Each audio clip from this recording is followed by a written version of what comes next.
A gente começa esse episódio sobre o espelhamento neural, lembrando que a música, a fala e a ação são habilidades evolutivamente relacionadas.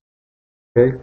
Quer dizer, a emoção, a comunicação e a motricidade se desenvolvem de maneira que uma modalidade aprende com a outra através do espelhamento. Em outras palavras, essas habilidades se desenvolvem coordenadamente. Tá? Então, existe uma sinergia no desenvolvimento do indivíduo humano, tá? Entre aquilo que você sente e a forma como você se expressa e se movimenta.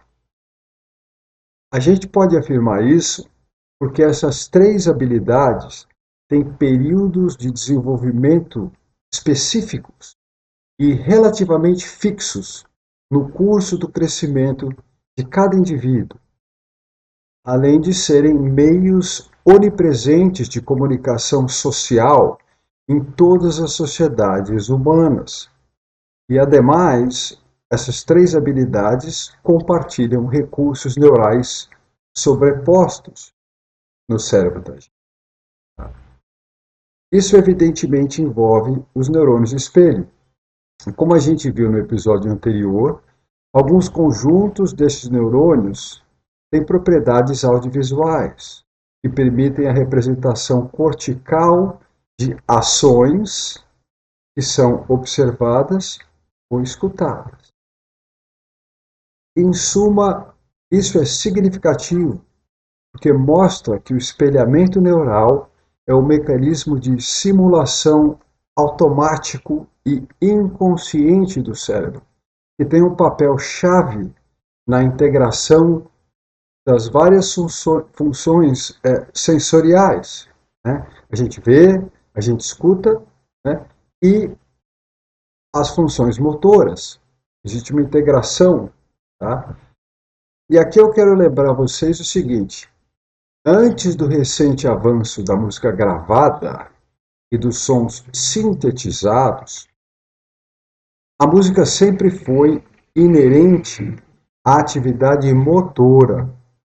Então, cantar, tocar tambor, tocar lira, cítara, flauta, violino ou piano, etc., são formas de produzir música que envolvem ações motoras bem coordenadas.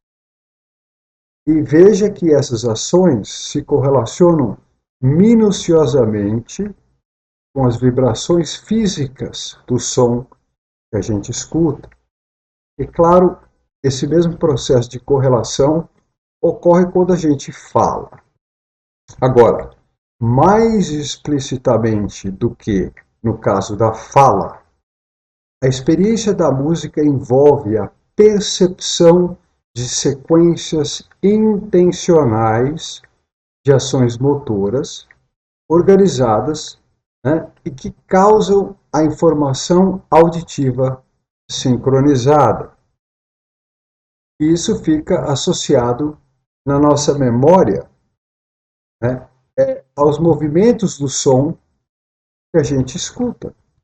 Quer dizer, quando a gente escuta a música, a gente percebe um espectro de formações amplo, desde movimentos de larga escala, que são produzidos no espaçamento entre notas graves e agudas, tem um distanciamento, né? Até o movimento sutil dos timbres diferentes. Tá? E os timbres caracterizam os vários instrumentos musicais. Então, tem vários níveis de movimento implicados nesse processo.